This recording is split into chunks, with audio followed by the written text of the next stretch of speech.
In the glittering world of 1970s, Britain, fame was not always enough to pay the bills. Behind the velvet curtains of Mayfair, a secret trade was taking place. Iconic beauties and screen sirens were making a dangerous calculation, swapping their independence for the safety of a tycoon's wallet. They wore diamonds that were not gifts, but shackles. Today, we expose the 10 women who chose financial survival over true romance. Subscribe to our channel and ring the bell, because these stories will shock you. Tell us in the comments, is a life of luxury worth losing your freedom? Britt Ekland. The year was 1975, and Britt Ekland was arguably one of the most desirable women in the United Kingdom. She had been a Bond girl starring in The Man with the Golden Gun, and her face graced the covers of every glossy magazine from London to New York. To the outside observer, she was an independent superstar, a woman who had it all. But beneath the layers of designer silk and the flash of cameras, a different reality was taking shape. Britt was about to enter a relationship that would define the rest of the decade for her, a union that looked like romance but functioned, in many ways, like a high-stakes employment contract. She met the rock star Rod Stewart, a man whose wealth was accumulating as fast as his reputation for being stingy. When Britt moved into his life, she did not just become a girlfriend. She stepped into a role that demanded total submission to his lifestyle. She famously gave up her thriving acting career, turning down scripts and offers that could have secured her own financial independence. Instead, she chose the path of the golden cage. She believed that by dedicating herself entirely to his needs, organizing his parties, and maintaining his image, she was investing in a shared future. She became an ornament on his arm, a trophy that signaled his status to the world. In exchange, she lived in a world of private jets, chauffeured cars, and endless luxury. But the currency she was paying with was her own identity. Critics and friends whispered that she had traded her artistic soul for the security of a rock star's bank account. She mimicked his style, cut her hair to match his, and wore the clothes he liked. It was a complete surrender of self for the promise of a lavish existence. The tragedy was that Britt truly believed this exchange would last forever. She did not realize that in the world of 1970s excess, a woman who makes herself dependent on a man's wallet is often treated as a disposable asset. She managed his domestic life with the precision of a paid assistant, yet she had no legal ring on her finger to protect her interests. The relationship was volatile, fueled by the intense pressures of fame and the uneven power dynamic. Because he held the purse strings, he held the control. Britt found herself in a position where her comfort relied entirely on his mood. If he was happy, the champagne flowed. If he was bored, the threat of eviction from paradise was always looming. She was living a life that millions of British women envied, yet she had less autonomy than the average shop assistant. She had sold her potential as an actress for the role of a professional muse, a position that comes with no pension plan and no severance pay. When the relationship inevitably crumbled near the end of the decade, the reality of her situation hit home with brutal force. She had spent years building his life, not hers. The separation was not just a heartbreak, it was a financial disaster. Britt famously sued for what became known as palimony, arguing that her contribution to his life and the sacrifice of her career had a monetary value. It was a humiliating public admission that the relationship had been, at its core, a transactional arrangement. She had gambled her career for a fur coat and a mansion, only to find herself standing in the cold when the lock was changed. Her story remains a cautionary tale of the 1970s. It serves as a stark reminder that when a woman allows a man to pay for everything, she often ends up owning nothing. Britt Ekland was a beauty icon who learned the hard way that financial dependence is the most dangerous luxury of all. She walked away with her name, but the years she spent as a decorative addition to a rich man's life were gone forever, a currency that could never be earned back. Bianca Jagger. In the sweltering heat of Saint-Tropez in May 1971, a wedding took place that would define the decade. It was a chaotic, frenzy-filled affair where the bride wore a white Yves Saint Laurent smoking jacket and a wide-brimmed hat, concealing the fact that she was 4 months pregnant. This was the moment Bianca Perez Mora Macias, a relatively unknown beauty from Nicaragua, transformed into Bianca Jagger, the new queen of British high society. To the public, it looked like the ultimate rock and roll fairy tale. She had captured the heart of Mick Jagger, the most eligible and hedonistic bachelor in the United Kingdom. But behind the glamorous photographs and the haze of marijuana smoke, a cold and calculated contract was being signed. Bianca was not just marrying a man, she was marrying an institution, and the price of admission was her complete autonomy. From the moment she said, "I do," Bianca was thrust into a life of unimaginable privilege. She became a fixture of the international jet set, moving between London, Paris, and New York with the ease of a diplomat. She dined with artists, danced with royalty, and became the undisputed queen of the nightclub scene. Her arrival at Studio 54 on a white horse became the defining image of 1970s excess.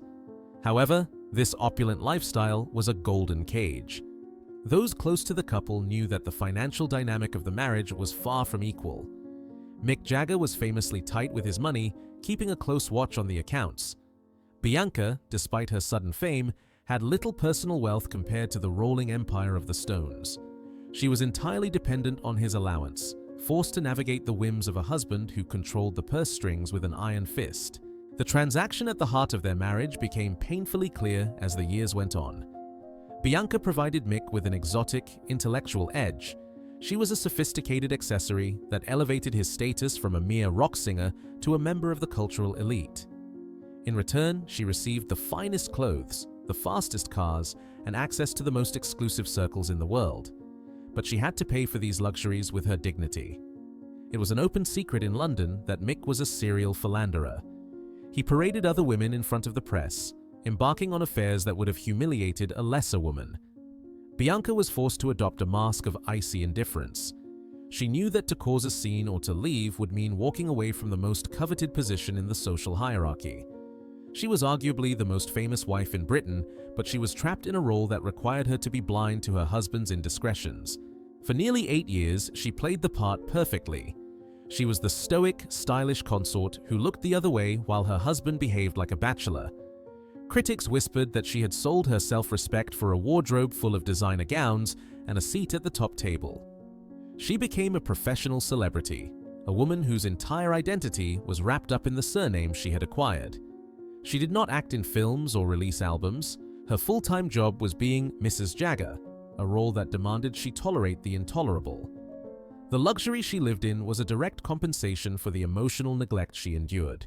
She was living proof that in the 1970s, a woman could have the world at her feet, provided she was willing to let a rich man walk all over her heart. The illusion finally shattered in 1978 when Mick began a very public relationship with the model Jerry Hall. The humiliation finally outweighed the benefits of the lifestyle. Bianca filed for divorce, a process that revealed the stark reality of her financial dependence. Despite years of marriage and being the mother of his child, she had to fight tooth and nail for a settlement. The rock star who had draped her in jewels suddenly became a miser in the courtroom.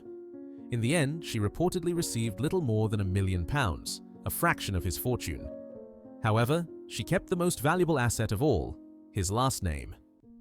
She understood that in the ruthless economy of fame, the name Jagger was a currency that would open doors for the rest of her life. She had paid a heavy price for it, trading her youth and her pride, but she walked away with the brand intact. Her story remains a stark portrait of the era, a time when becoming a rock wife was the most lucrative yet degrading career path a beautiful woman could choose. Jerry Hall. If there was one woman who embodied the ruthless ambition of the 1970s modeling scene, it was the statuesque Texan who conquered London, Jerry Hall. While she arrived in the capital with a modeling portfolio, her true career arguably became the acquisition of the most powerful men in the music industry. By 1975, she was the jewel in the crown of Bryan Ferry, the sophisticated frontman of Roxy Music. Ferry did not just date her, he curated her. He put her on the cover of his album, dressed her in the finest couture, and introduced her to the elite circles of British society. To the public, they were the perfect couple, engaged to be married and living a life of artistic luxury. But for Jerry, it seemed that Ferry was merely a stepping stone, a training ground for a much bigger prize that was waiting in the wings. The turning point came at a dinner party in London in 1977, a year that would change her destiny and destroy Bryan Ferry's heart. Jerry was seated next to Mick Jagger, a man who was technically still married to Bianca but was famously on the prowl. The chemistry was instant, but so was the calculation. Jagger was not just a rock star, he was a global corporation, a man with wealth and influence that dwarfed fairies. In a move that shocked the British tabloids, Jerry essentially swapped one rock god for another, leaving Ferry devastated and publicly humiliated. She returned his engagement ring, but she kept the social climbing momentum going. She had traded a prince for a king, and the upgrade in status was immediate. Critics at the time labeled her a predator, a woman who swung from vine to vine, always reaching for the higher branch. Moving into Jagger's world meant entering a stratosphere of wealth that few could comprehend. There were townhouses in Richmond, villas on the private island of Mustique, and an endless stream of paparazzi documenting her every move. However, this upgrade came with a heavy set of conditions. Jerry had seen what happened to Bianca, yet she believed she could play the game better. She accepted the role of the ultimate rock consort, a position that required her to be a housekeeper, a mother, and a glamorous accessory all at once. She famously quipped about the secret to keeping a man, suggesting one must be a maid in the living room and a temptress in the bedroom. It was a philosophy that placed her entire value on her ability to serve and please a powerful man. The price of her golden ticket was a complete lack of emotional security. Mick Jagger was notorious for his wandering eye, and Jerry found herself in a constant battle to maintain her position. She was not just fighting for his affection, she was fighting to keep her place in the mansion. Throughout the late 70s and into the 80s, she had to endure humiliating headlines about her husband's dalliances with other models and socialites. Yet, she stayed.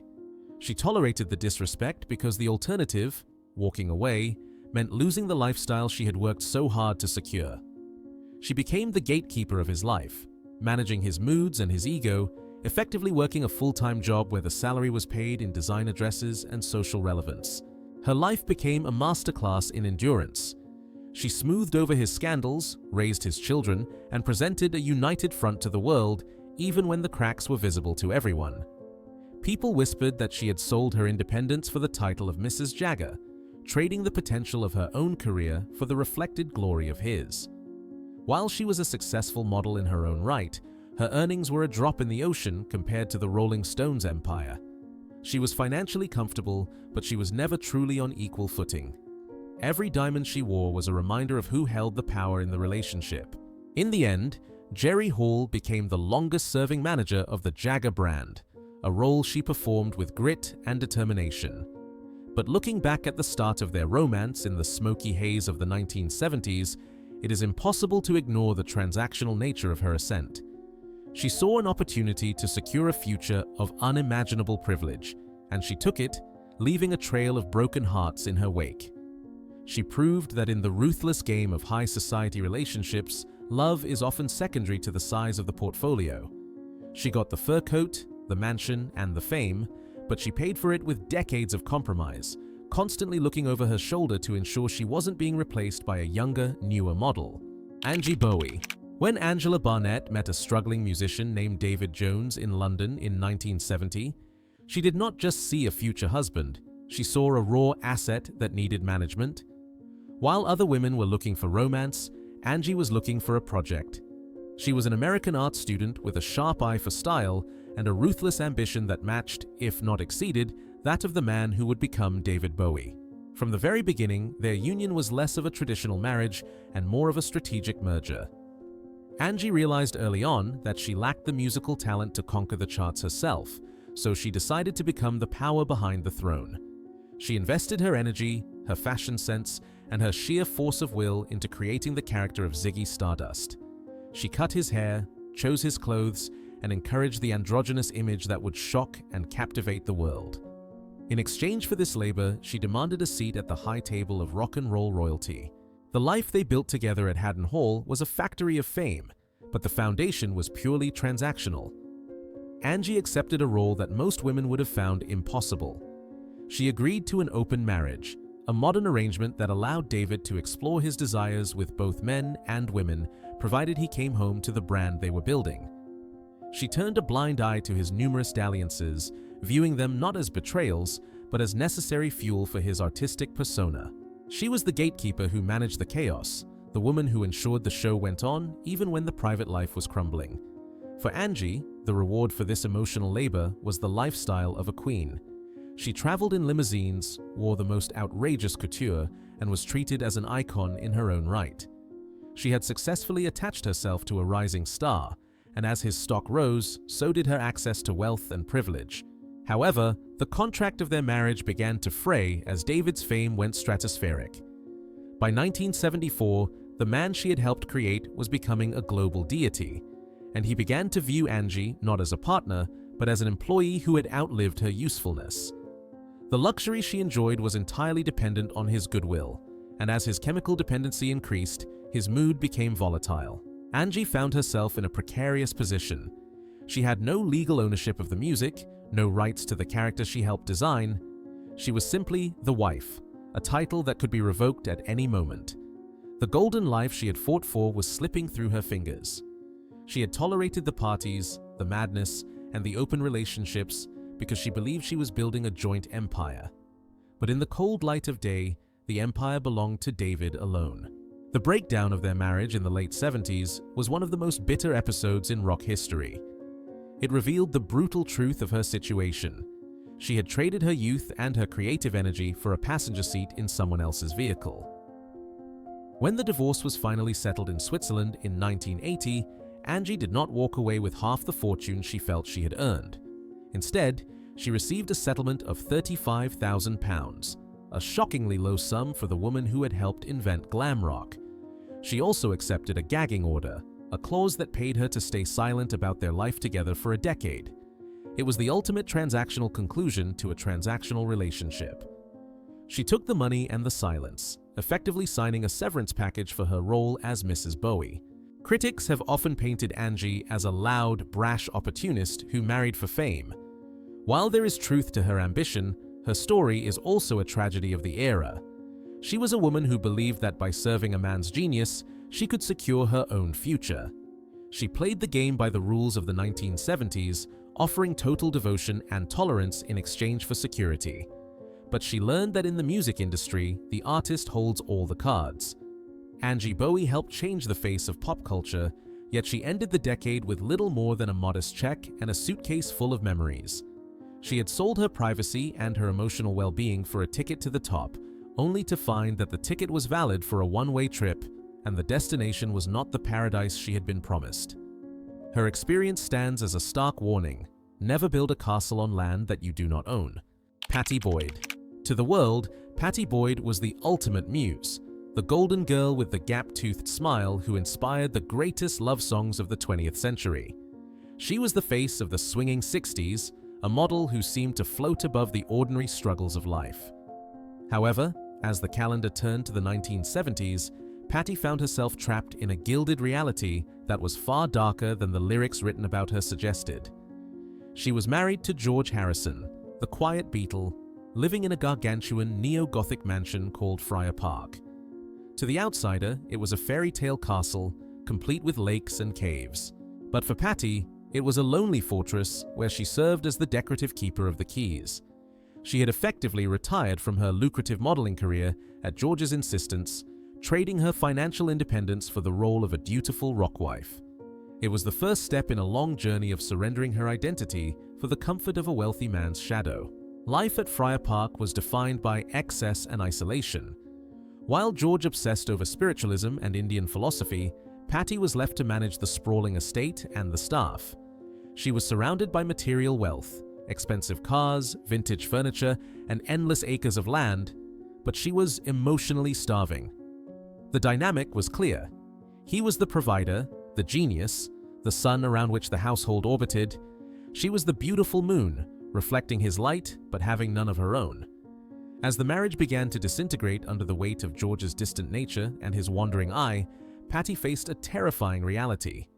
She had no career to return to, no home of her own, and her entire social standing was tied to her husband.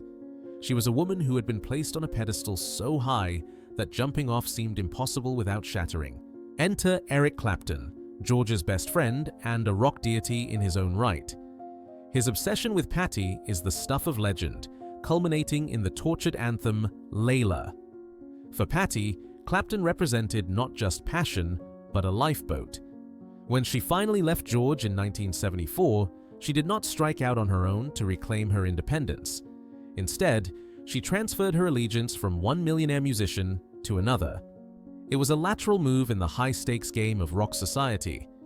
She traded the eccentric isolation of Friar Park for the chaotic, alcohol-fueled court of Eric Clapton. Critics and cynics whispered that she had simply swapped one golden cage for another, ensuring her lifestyle remained uninterrupted even as her partners changed. She moved into Hurtwood Edge, another sprawling mansion, and assumed a new role, the caretaker of a troubled genius. The price she paid for this new life of luxury was immense. The late 1970s with Clapton were a haze of parties, tours, and heavy substance use. Eric was battling severe demons, particularly with the bottle, and Patty became his nurse, his mother figure, and his punching bag for emotional outbursts. The romantic songs he wrote, like Wonderful Tonight, painted a picture of adoration, but the reality was that she was often waiting endlessly while he drank or flirted with other women. She had to endure the humiliation of his public indiscretions, knowing that her financial security depended on staying put. She had no access to the bank accounts. She had to ask for money to run the house or buy clothes.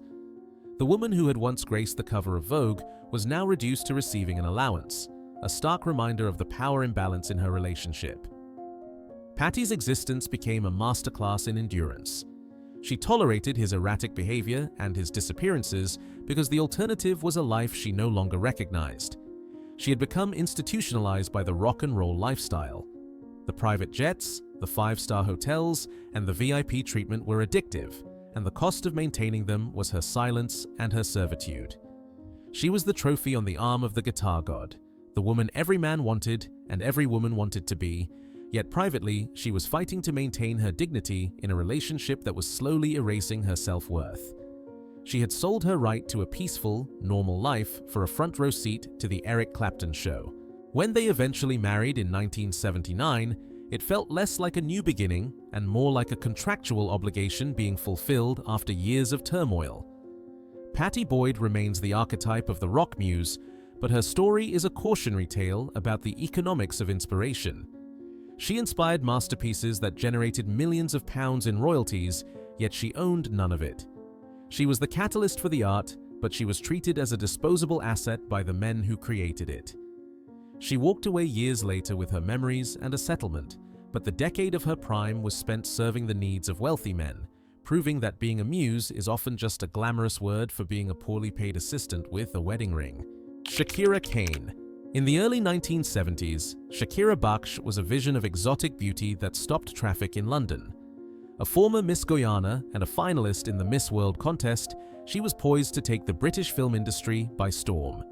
She had already secured roles in the cult classic Carry On series and the science fiction film UFO, displaying a natural charisma that hinted at a long and successful career on the silver screen. She was young, ambitious, and fighting for her place in a notoriously difficult industry. However, her destiny changed in the blink of an eye, or rather, in the duration of a television commercial. The legendary actor Michael Caine saw her in an advertisement for Maxwell House Coffee and was instantly, obsessively captivated. He reportedly told a friend that he would find this woman even if he had to travel to Brazil to get her. He tracked her down in London, and the courtship that followed was a whirlwind of Hollywood glamour that swept Shakira off her feet and straight out of the workforce. When Shakira married Michael Caine in Las Vegas in 1973, she did not just gain a husband, she effectively signed a retirement contract. Michael, already a titan of cinema with an Oscar nomination under his belt, had very specific ideas about marriage. Having seen the wreckage of other showbiz unions, he was determined that his wife would not be a working actress who spent months away on location. The deal was unspoken, but crystal clear. Shakira could have the world, the mansions in Beverly Hills, the apartments in London, the life of absolute financial security, but the price was her own ambition. She had to trade her scripts for a passport, becoming his constant companion on film sets around the globe. The rising star of Shakira Baksh was extinguished to fuel the domestic stability of Michael Caine.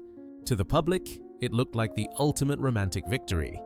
She was draped in furs, dripping in jewels, and standing beside one of the most famous men on the planet. But those in the industry whispered that she had been bought out of the game.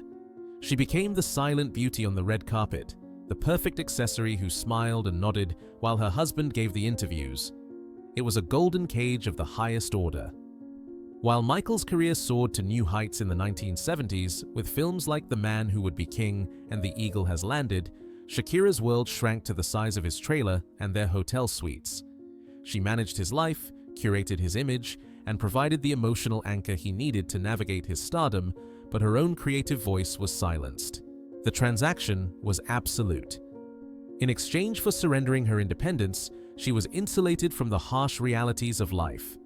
She never had to worry about a mortgage, a rejected audition, or the cold uncertainty of the future.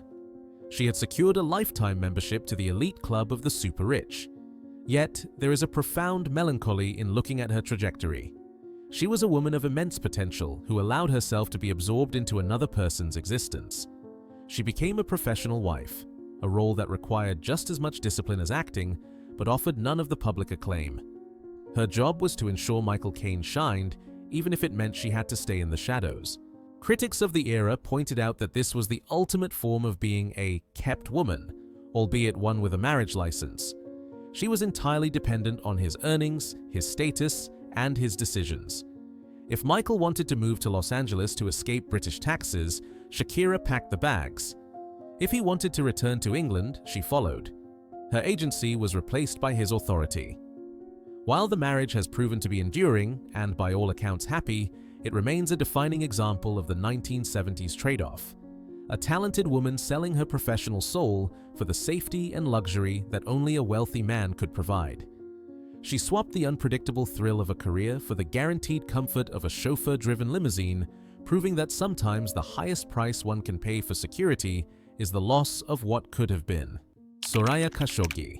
If there is one story that defines the astronomical, almost vulgar wealth of the jet-set era, it is the transformation of a working-class girl named Sandra Jarvis Daly into the glittering princess, Soraya Khashoggi.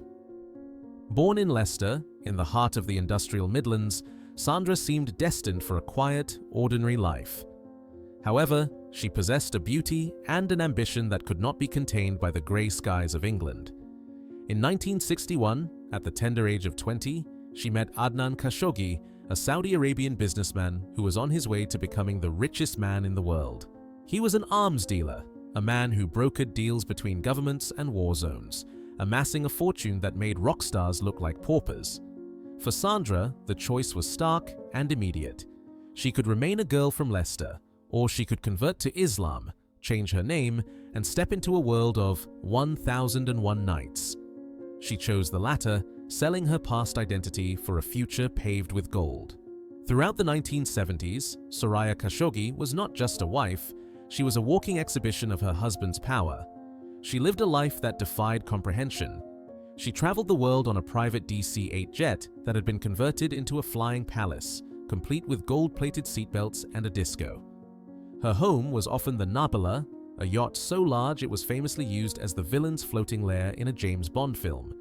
She was draped in diamonds the size of walnuts and couture gowns that cost more than a British house. To the public and the paparazzi who followed her every move, she had won the ultimate lottery. She was the queen of the international high society, rubbing shoulders with Frank Sinatra, royalty, and heads of state. But the press rarely asked what she had to give up to maintain this position at the top of the financial pyramid. The reality inside the golden cage was far lonelier than the glossy magazines suggested. By marrying Adnan, Soraya had entered a culture with very different expectations of marriage. She was the principal wife, but she was certainly not the only woman in his life. Adnan was notorious for his pleasure wives and the harems of beautiful women who accompanied him on his travels.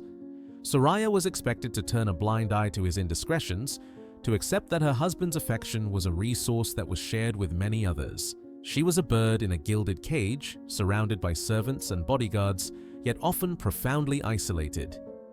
Her role was to be the beautiful, westernized face of his empire, a trophy that signaled his modernity and success to his European and American clients. She had traded her freedom and her right to an exclusive romantic partnership for the security of a bottomless bank account. The psychological toll of this transaction was immense. While she had access to anything money could buy, she had no control over the source of that money. Her husband's fortune was built on the trade of weapons, a fact that cast a long, dark shadow over their luxury. Soraya had to navigate the moral ambiguity of living on proceeds from global conflict. Furthermore, she had to suppress her own voice. In the presence of her husband, she was decorative, a silent partner who existed to charm and impress.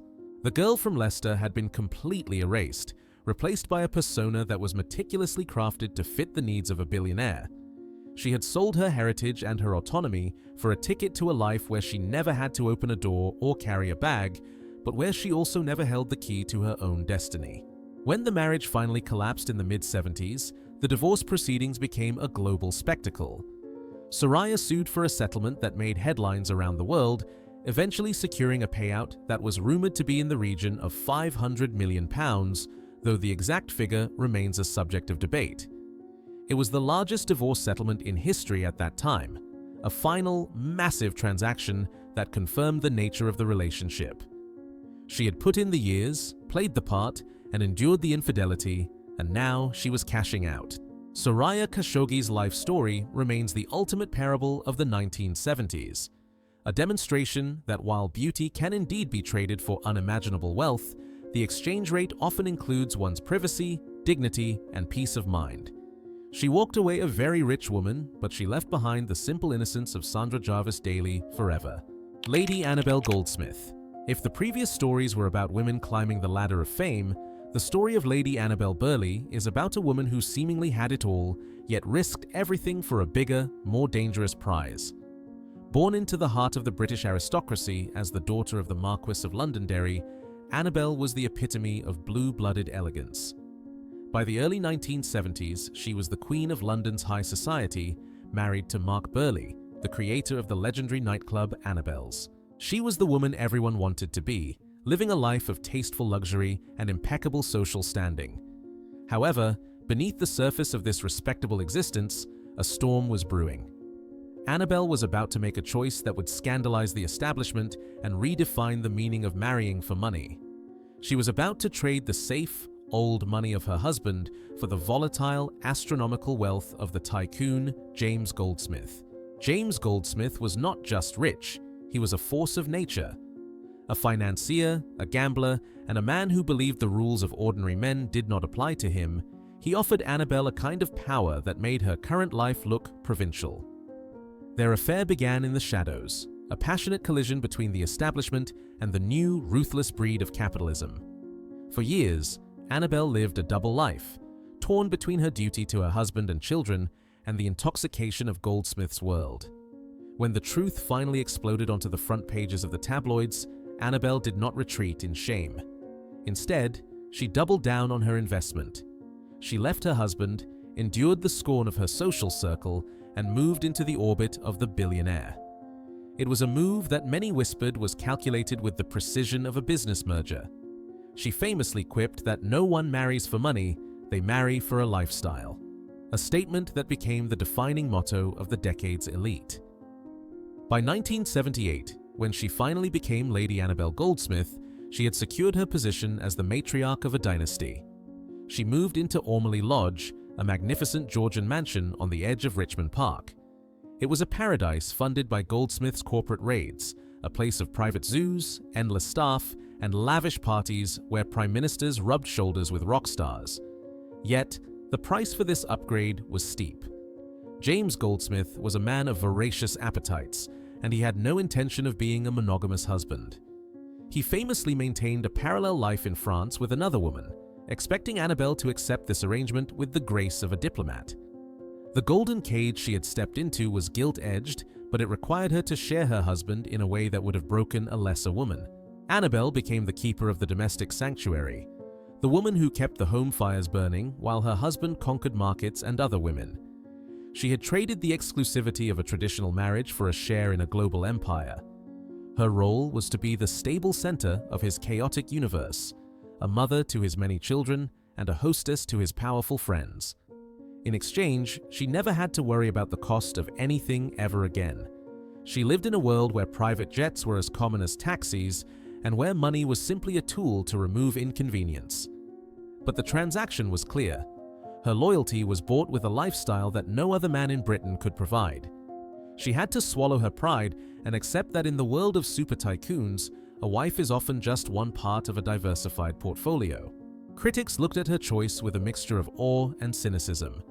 She had survived the scandal and emerged as one of the richest women in the country, but she had done so by accepting the rules of a man who refused to be bound by convention. She proved that in the high-stakes poker game of 1970s, romance, the winner is not the one who finds true love, but the one who secures the most durable assets. Lady Annabel Goldsmith remains a fascinating figure, a woman who looked at the trade-off between romantic fidelity and absolute financial power and chose the power. She sold the quiet dignity of her aristocratic background for the roar and thunder of a tycoon's life, becoming the ultimate symbol of a decade where money didn't just talk, it screamed. Marilyn Cole. In the grey industrial landscape of Portsmouth in the early 1970s, a young woman named Marilyn Cole was working for a modest wage at the local co-op, dreaming of a life that extended beyond the rainy streets of the British coast. She was beautiful, undeniably so, with a fresh-faced innocence that masked a burning desire for something more. In 1972, that desire propelled her into a world that was the complete antithesis of her working-class upbringing. Marilyn made history by becoming the first British woman to grace the centerfold of Playboy magazine and be crowned Playmate of the Year. Overnight, her salary jumped from pennies to thousands, and she was thrust into the international spotlight. But fame in the pages of a men's magazine was merely the entry ticket. The real transformation happened when she caught the eye of the man who held the keys to the kingdom, Victor Loans. Victor Loans was the formidable, terrifyingly wealthy head of the Playboy empire in Europe, the right-hand man to Hugh Hefner. He was the king of London nightlife, a man who ran the exclusive clubs where aristocrats gambled away fortunes and rubbed shoulders with Hollywood royalty. When Marilyn entered his orbit, she did not just start a relationship, she was absorbed into a corporate machine. Loans was significantly older, sophisticated, and accustomed to owning the beautiful things around him. Marilyn became the ultimate trophy, the living embodiment of the brand he was selling to the world. She moved into his sphere of influence, trading her independence for a life of decadent luxury that most people could only watch in movies. The centerpiece of this new existence was Stocks House, a 42-room Georgian mansion in Hertfordshire that Loans had converted into the ultimate bachelor playground. For Marilyn, life became a blur of endless parties, jacuzzis filled with champagne, and weekends hosting the likes of Jack Nicholson, Roman Polanski, and Warren Beatty. She was the lady of the manor, draped in expensive furs and designer gowns, presiding over the most hedonistic gatherings of the decade. However, the golden cage was very real. Living with Loans meant living by his rules. He was a man of specific tastes and a controlling nature, known for his volatile temper and his expectation of absolute perfection from those around him. Marilyn was not just a girlfriend, she was the head bunny, a role that required her to be on 24 hours a day, smiling, charming, and looking flawless for the endless stream of powerful guests. The transaction was clear to everyone who visited Stocks. Marilyn provided the youth, the beauty, and the validity to Loans' lifestyle. In return, she was insulated from the real world, chauffeured in Rolls-Royces, and flown on private jets. But the cost was her own identity. In the eyes of the public and the guests, she was an extension of Victor Loans' ego, a beautiful possession that proved his status as the alpha male of the London scene. The feminist movements of the 1970s were burning bras and demanding equality, but Marilyn was living in a parallel universe where a woman's value was strictly tied to her physical appeal and her ability to please a wealthy man. She was living the fantasy that the magazine sold, but the reality was a grueling performance of subservience disguised as liberation. Behind the closed doors of the mansion, away from the flashing cameras, the pressure was immense. To be the partner of a man like Loans was to be in a constant state of competition with every other beautiful woman who walked through the door of the Playboy Club. Security was fragile. One wrong move, one faded look, and she could be replaced by the next month's centerfold. Marilyn had to navigate a world of intense objectification where her worth was calculated in measurements and photographs. She had sold out in the most literal sense, allowing her image and her life to become the property of a brand. While Marilyn Cole eventually married Loans years later, proving a genuine bond existed, The 1970s chapter of her life stands as a testament to the era's excess. She was the working-class girl who grabbed the golden ticket only to find that it came with heavy chains. She lived in a world of velvet and silk, but she was a guest in her own life, entirely dependent on the benevolence of a tycoon who viewed women as delightful, collectible accessories.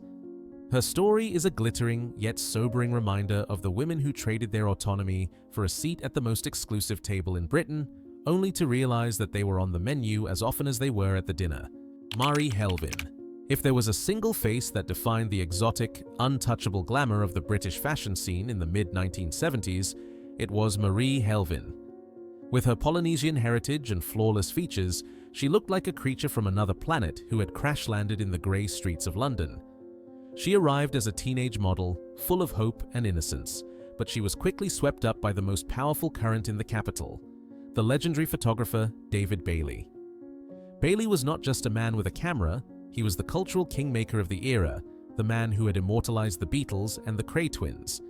He was older, streetwise, and famously difficult, a man who viewed women through a lens of artistic possession. When Marie married him in 1975, she did not just become a wife, she became a living, breathing art installation, a muse whose entire existence was curated by her husband. For Marie, the marriage was a ticket to the absolute epicenter of cool. She was no longer just a model. She was Mrs. Bailey, the queen of the Primrose Hill set. She spent her nights dining with Jack Nicholson, partying with the Rolling Stones, and flying to the most remote corners of the world for Vogue shoots. To the thousands of young women reading glossy magazines, she was living the ultimate dream. She was draped in Yves Saint Laurent, adored by the camera, and married to the man every girl wanted to tame. However, the reality behind the shutter click was a masterclass in control. Bailey was the director of her life, and Marie was the star who had to follow the script without question. She later admitted that during those heady years, she had almost no understanding of money or independence. She was a bird in a gilded cage, kept in luxury, but kept in the dark. The true nature of their transactional relationship was laid bare in the controversial photography book titled Trouble and Strife, a term from Cockney rhyming slang that means wife. In this project, Bailey photographed Marie in various states of undress, turning their intimate life into a commercial product. While it was hailed as art by some, it was also the ultimate act of ownership. He was literally selling his wife's image to the world, banking on her beauty while she remained the silent subject. Marie went along with it, playing the role of the compliant muse, believing that this was the price of love in the high-stakes world of 70s celebrity. She was the canvas, and he was the painter who would reap the rewards of the masterpiece. The book cemented her status as a symbol, but it stripped away layers of her personhood, reducing her to a beautiful object to be looked at, discussed, and sold. Behind the glamour, Marie's life was a relentless performance of perfection. As the hostess of their chaotic home, she had to manage Bailey's moods, his eccentric friends, and his wandering eye. The 1970s were a decade of excess, and fidelity was often seen as an old-fashioned concept in their circle. Marie had to develop a thick skin, smiling through the rumors and the late nights, knowing that her entire lifestyle was tethered to her husband. She had no substantial savings of her own, no property in her name, and no backup plan. She had invested her youth and her face in the Bailey brand. She was living in a world of private planes and five-star hotels, yet she was financially vulnerable, a situation that terrified her beneath the cool exterior. She was the most photographed woman in Britain, yet she felt like a guest in her own life, liable to be evicted if the photographer decided to change his lens. The tragedy of Marie Helvin's 70s era is the story of a woman who was consumed by her own image. She had traded her autonomy for the safety of a powerful man's shadow. She was the ultimate kept woman of the fashion world, paid in exposure and prestige rather than a salary. When the marriage eventually ended in the 80s, she had to learn how to be an adult for the first time, navigating a world where she was no longer protected by the Bailey shield. Her journey stands as a testament to the era's dazzling but dangerous dynamic between beauty and power.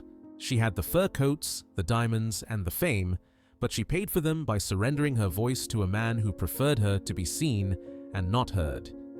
Marie Helvin was the final, perfect trophy of the decade, a woman who proved that being a muse is the most glamorous, yet lonely, job in the world.